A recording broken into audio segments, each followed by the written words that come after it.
Hey guys, and this is our August mid-month wrap-up.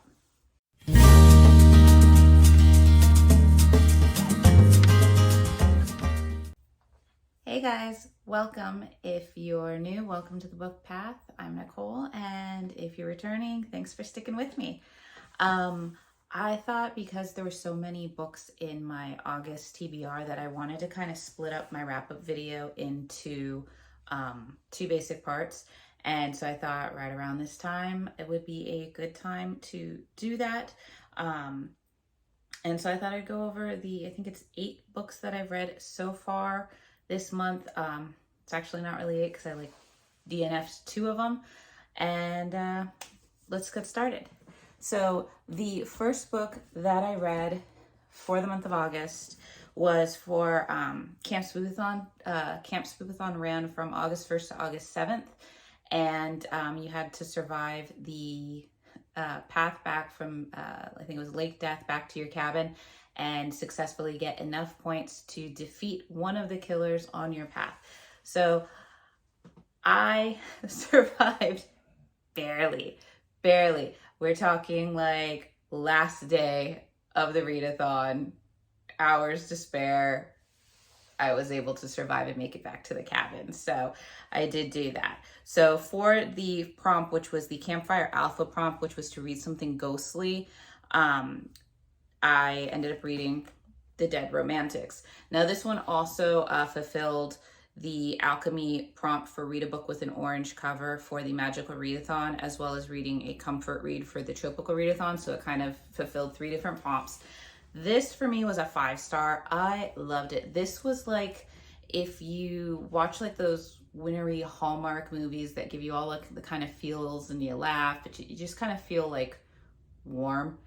That is what this book is, only like more Halloween-y, spooky, ghostly feeling instead of the Christmassy, but you just felt good coming away from the end of this. So basically you have this girl, Florence Day, who's like the secret underwriter for this really famous romance writer. And she gets a new editor and they don't really hit it off. She ends up going to like a bar, sees her ex that basically like stole her story idea and published it under his name, and it's not like just a story idea, it's like her life story, and made it into a fiction and kind of comical and got the end. She's just really upset and hurt by that. And so she gets a call that her father has passed away and her family back home runs this funeral parlor. And so she has to go back home. She has to help take care of things. And all throughout it, she's kind of dealing with like the hidden kind of family secrets. Like her and her sister haven't really gotten along for a while, and she feels like her sister resents her. So they have to kind of deal with that. There's a lot of like feelings and healing that go on around the funeral planning. But what she also finds out is that she starts seeing the ghost of the editor, and you're finding out that she finds out from her friends that he was hit by a car, and that her ghost is now coming to her, and she has this ability to see ghosts. It was something that was passed down from her father to her. Like her and her father are the only ones that can see them in their family. So she thinks that she has to help him kind of find his unfinished business, or just help him to heal so that he can move on. And in the meantime, they start falling in love. And so I'm not going to blow the ending of what's going on, but I really loved it. It was 5 stars. It had a really wonderful little romantic scene between her and him, her and the ghost. And it was just, it made me laugh and just warm fuzzies. So 5 stars all around. Highly recommend it. So the next book that I read was not only for Camp Spoopathon, but it was also the Literature Club book of the month for August. And that was The Fine Print. This is the first book in the Dreamland Billionaires, I think it's a trilogy by Lauren Asher. I also read this, so for Spoopathon, this was to do the Sleepy Hollow challenge, which was to read at night.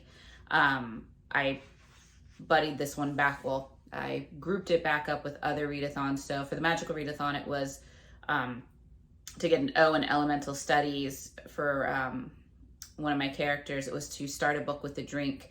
And for the Tropical Readathon, it was to read a book with multiple POVs.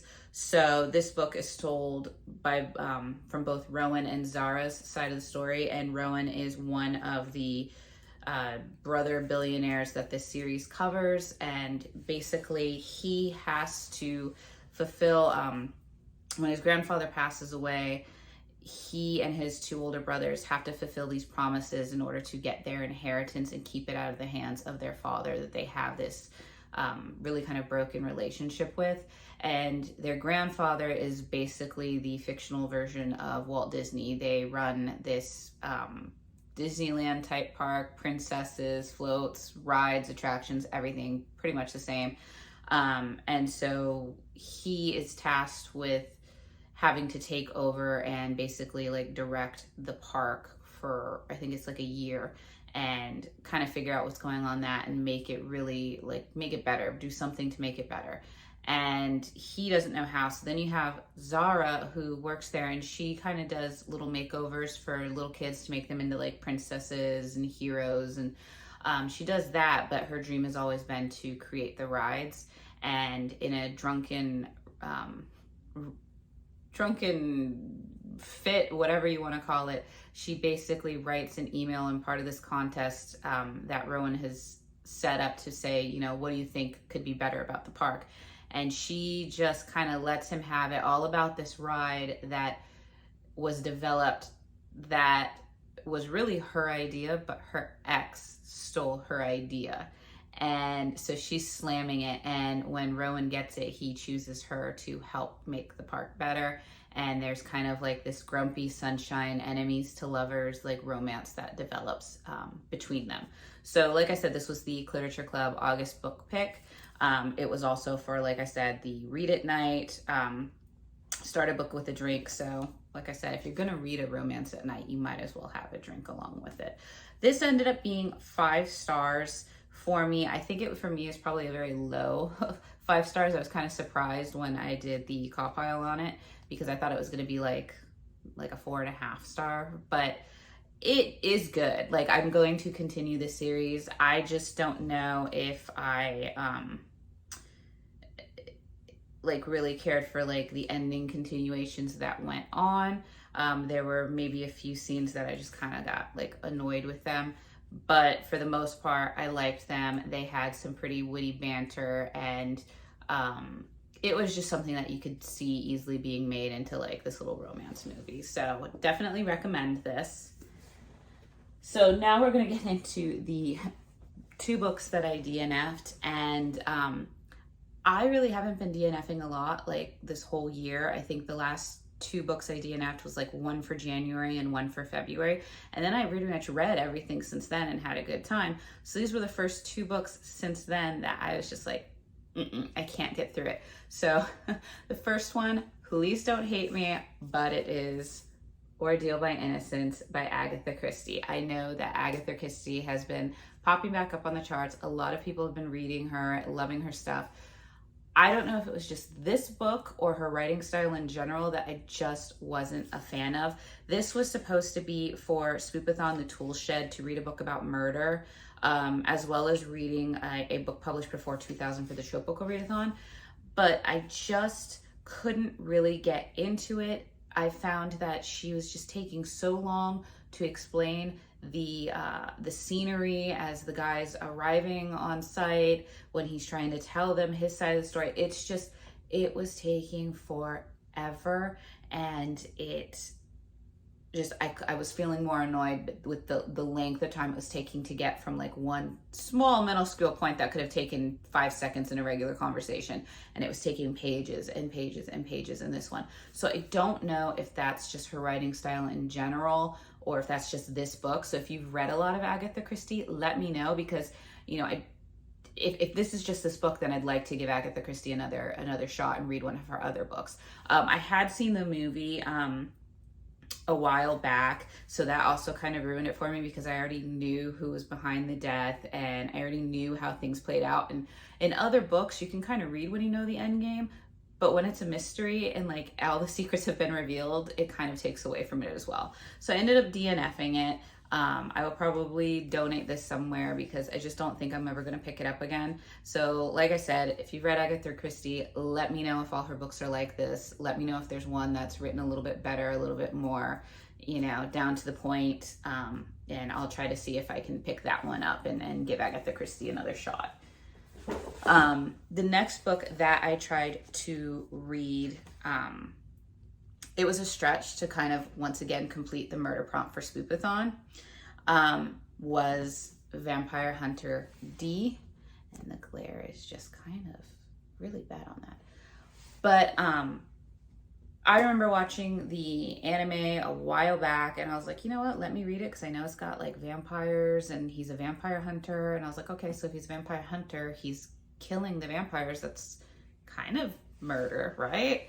So I was gonna go with it because I really didn't have a lot of other books, and the ones that I might have had, I wanted to like save them for October.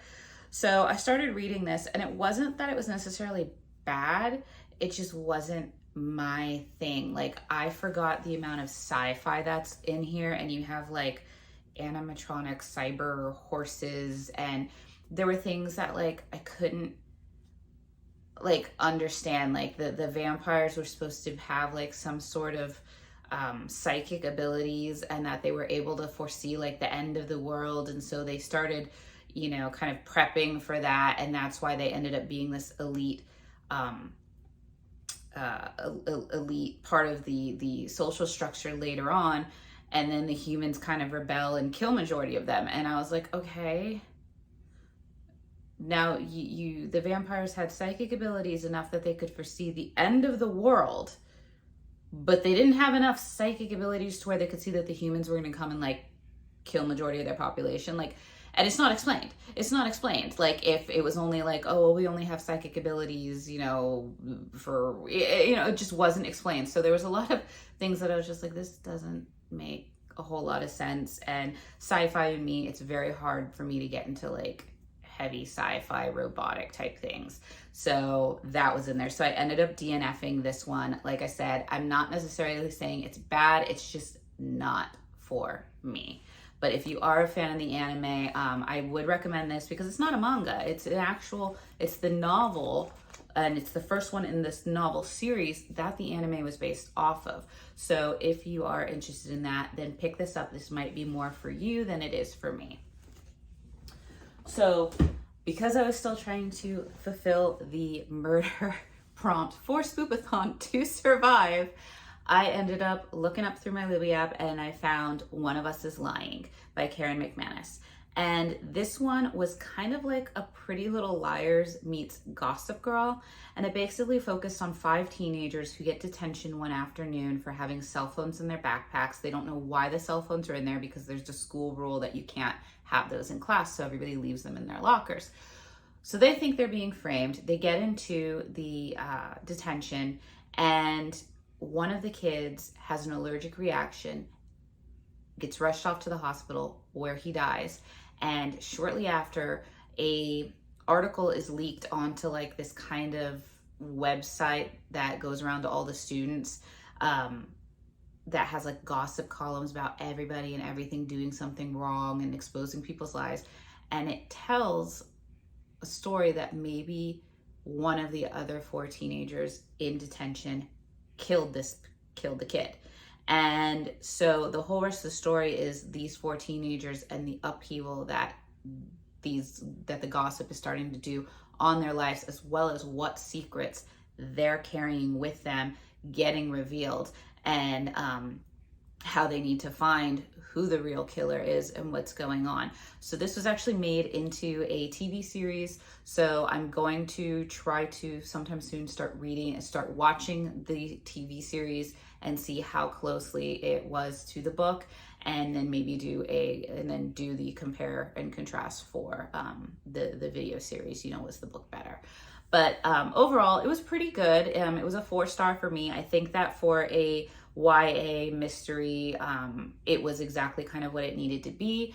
I had to read it with that kind of mentality because I think if I read it from like who I am now, it it, like I said, it was what it was. It was just like what you expect out of like Gossip Girl or Pretty Little Liars or like Riverdale, or one of those types of series where you have these teens trying to solve these murders, trying to solve these what's going on, and while all these secrets keep getting exposed, to the drama was there, and then the feelings of betrayal, and the, you know, all those types of things that were going on. But I felt it was pretty good, so I finished that one, and that one fulfilled my murder prompt. And I think it also completed my TV adaptation for Tropical Readathon. I'll have to look back on that when the whole month's over and really see what that one was, because Tropical Readathon's kind of getting everything else that was for the Readathons before it. And if I find one that fits one for Tropical Readathon, I kind of scratch it off, and then whatever's left for that readathon, I'll seek out and read it for those prompts. So after that, I had to go and read my last book for Camp Spoopathon to get to the cabin, and that was to read the Brad Oak book, Or Something That You Found Thrilling. This was also something that I ended up using for Tropical Readathon for the books with more than one author, and that is Samelsas Last Raw by Rachel Kahn and David Levithan. These are the people who wrote Nick and Nora's Infinite Playlist. So I figured, you know, I had never read Nick and Nora's Infinite Playlist, and I haven't seen the movie, but I know that there was a lot of hype about it. So I was, you know, expecting this one to be good. And it was basically about a brother and sister who, they have this aunt who lives in a wealthy part of New York, and she lets them use her apartment to throw these big parties every year where each sibling gets to invite 3 guests, and the other sibling can't know who they invited until that person arrives. So they've like always found like the weirdest people, like or the people with the weirdest quirks, or like exes from past relationships, just to stir the pot a little bit. This was a book, I'm not gonna lie, I wanted to DNF. I wanted to, but I had already DNF'd the other 2, and I needed this to fulfill that prompt. And it's not that, like, it's like 200 pages or something like that. It's not even that long, but it felt grueling, because the whole time you're reading this, I felt like the basic gist was these siblings resent each other. They're jealous of each other. They resent each other. They can't communicate. They're going to go off to college. They're struggling with life right now, who they want to be. And it kind of all culminates in this dinner party. And they've invited all these people that, like, one of them's a stranger, and he shows up with a puppet on his hand. He's supposed to be like this hot guy, but then he has like this puppet on his hand. And like there's a scene where later on, him and the puppet are making out with this other guest girl. And I was just like, this is like the randomest thing ever. And really what it ended up just, they're teens, they have their fight, they fight it out, they talk it out, and they go their own way. It was not, I'm like, I don't even really want to talk about it anymore, because it was just exhausting to read through, because I felt like they were just throwing a hissy fit. You could see exactly where this book was going early on. It was not what I expected at all. So I 1-starred this. Did not DNF it, but I 1-starred it. And I mean, if you're a fan of Nick and Nora's, maybe you'd enjoy it more, but I didn't. I'm like, this one will definitely probably go in an unhaul at some point in time. So after that, I survived Camp Spoopathon and got through that. I ended up, which, side note, totally forgot this.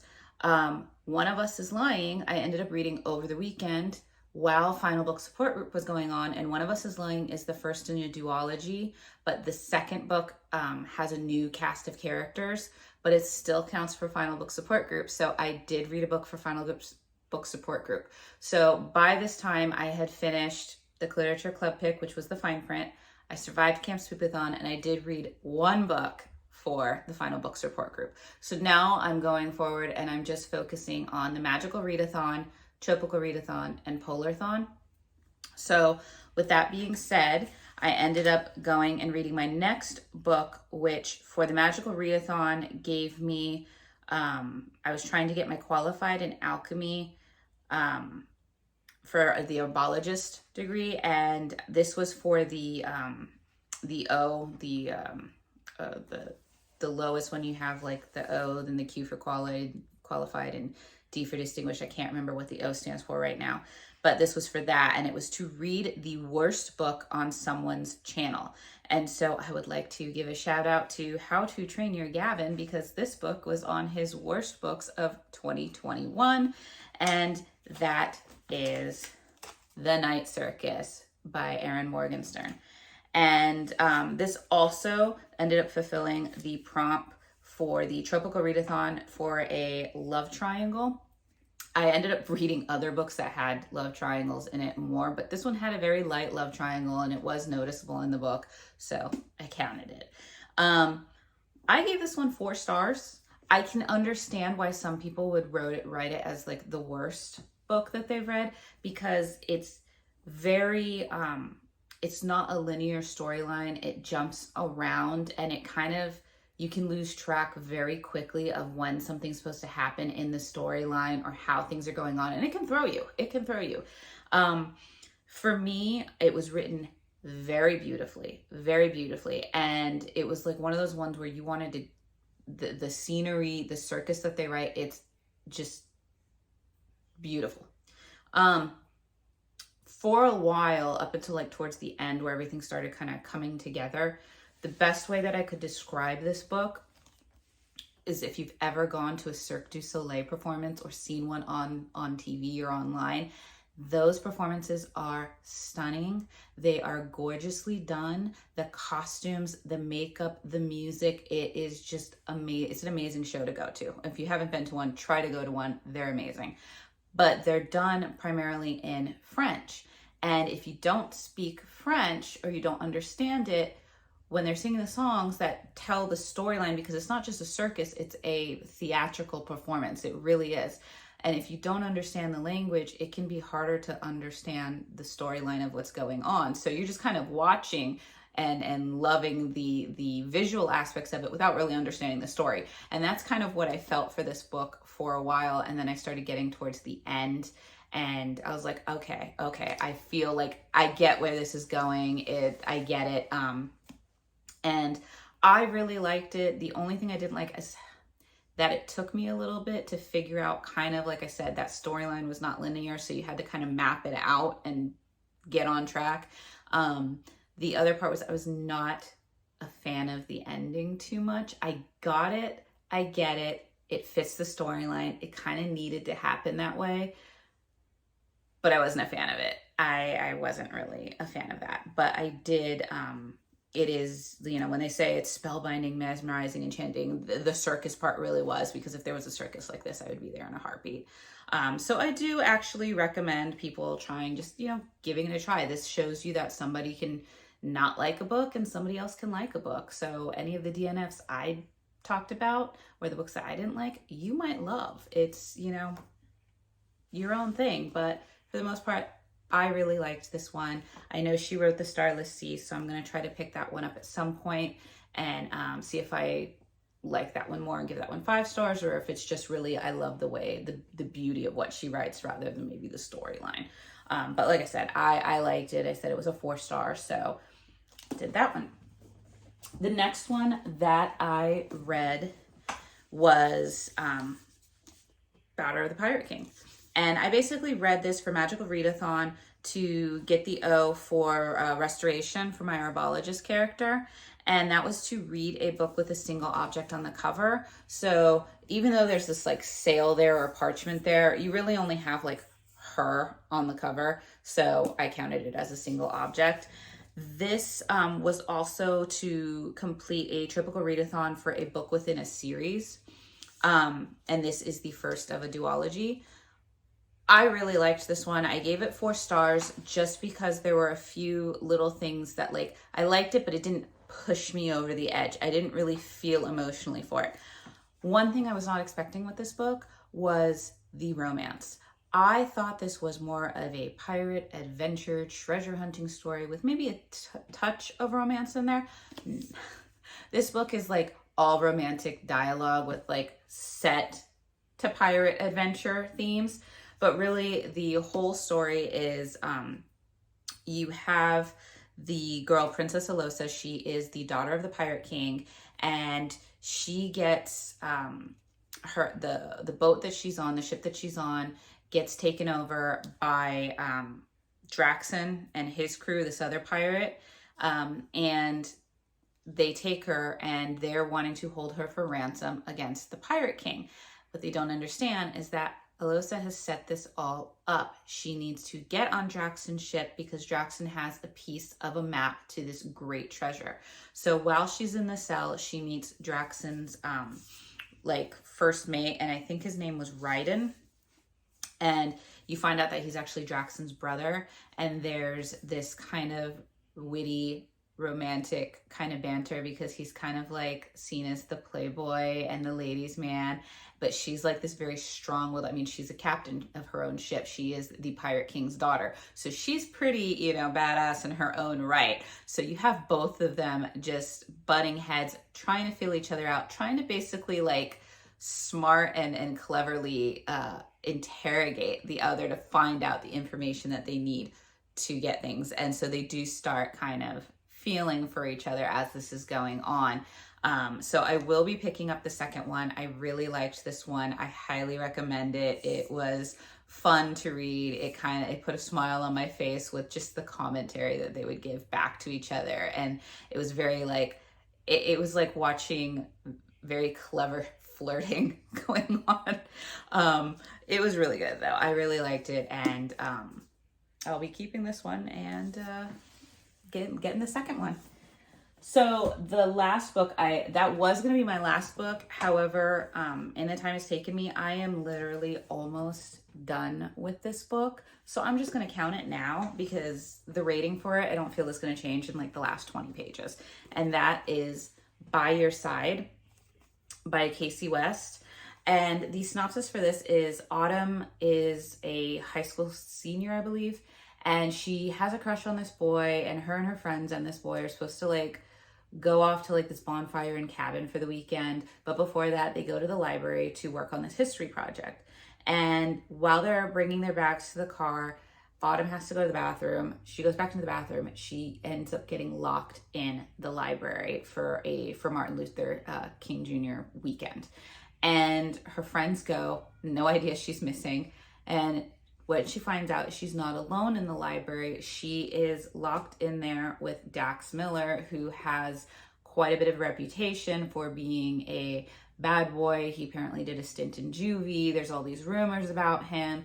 And she gets to know him for the few days that they're locked together, and a light little budding romance goes. She ends up getting out of there, and she's kind of now drawn between her feelings for Dax and her feelings for the crush that she had at the beginning of the book, who ended up getting into an accident. She wasn't in the car, so her life was spared, even though they didn't know where, because they didn't know where she was during the time that she was locked up in the library. They thought she died.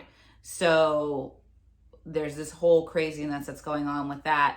When she gets out and everybody's like, oh my gosh, you weren't in the car wreck, you know, we're so happy you're alive, she finds out that Jeff, the boy that she had a crush on, is in coma. He's in intensive care. And so she's kind of torn between the feelings that she had for Jeff prior to everything happening, and kind of this almost obligation of, I need to be there for him, especially when some of her friends start kind of blaming her for why Jeff's in the hospital, and the kind of feelings that she's starting to develop for Dax, because she feels like she can be herself around Dax. She has an anxiety disorder, and she gets panic attacks really badly, and so she always kind of like would disappear from her friends, and they don't know, like none of her friends know she has this anxiety or disorder, so they just think she's being mean or rude or whatever it is. And Dax, for whatever reason, when they're stuck together in the library, she confesses this to him, and he kind of helps her through some of her panic attacks. And even after school, he kind of like when they're back at the school and after the library situation. He's kind of there for her, but you also find out that Dax is not really in the best of situations. His mom has an addiction to drugs, and so she isn't really in there. He's been bounced from foster home to foster home, so he's just not having the best of, you know, luck either. So I don't know exactly where this is ending. I have a pretty good idea of what I think is going to happen, but overall for me, like I said, I don't think the rating on this is going to change at all for me, which is why I'm including it now. This is going to be a 3-star for me. It's cute. It's, you know, kind of heartfelt, but it's definitely, I think this is more like you have your YA books and you have your young adults that I feel you can read at any age that are just that good. And then you have the YA books that I feel like they are exactly just for a YA audience. And that is kind of how I feel like this one. If you're in high school and, you know, you maybe have social anxiety, this would be a great book for you, because she does talk about how she deals with it and how she has to overcome it and how she wants to like keep it secret because she doesn't want to be treated any differently. So I'm like, it definitely has that good representation in here. Also, the support that she gets from her family for her anxiety is really well done. Her mom, especially her brother's really good with her too. So on that aspect, I'm like, it had good things. There wasn't really anything I hated, except for the pet peeve of mine was they were stuck in the library. She doesn't have her cell phone. She's panicking because she doesn't know how she's going to get out. And I'm like, isn't there a phone on the desk?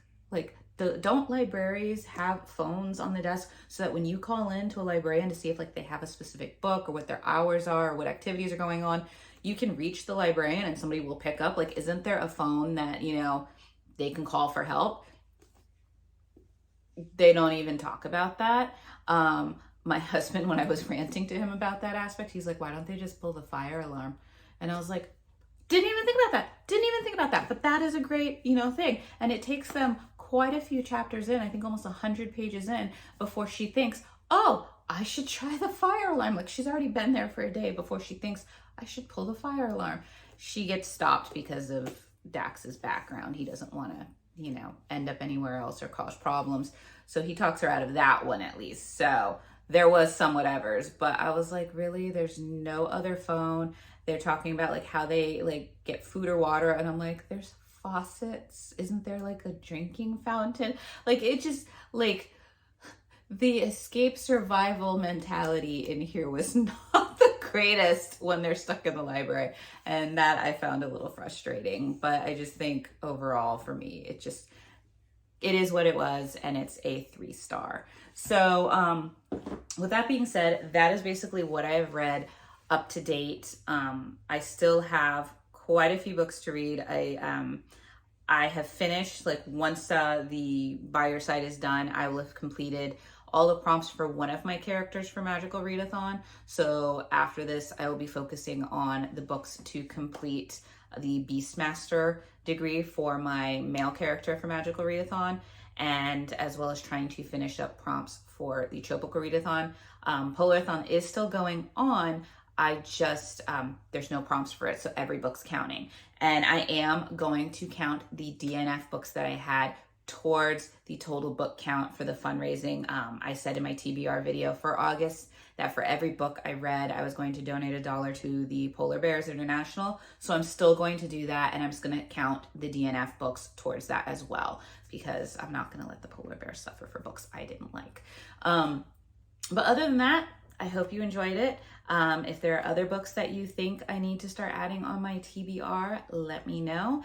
And I hope you'll join me at the end of the month to find out what else I read. I'll see you in the next one. Bye.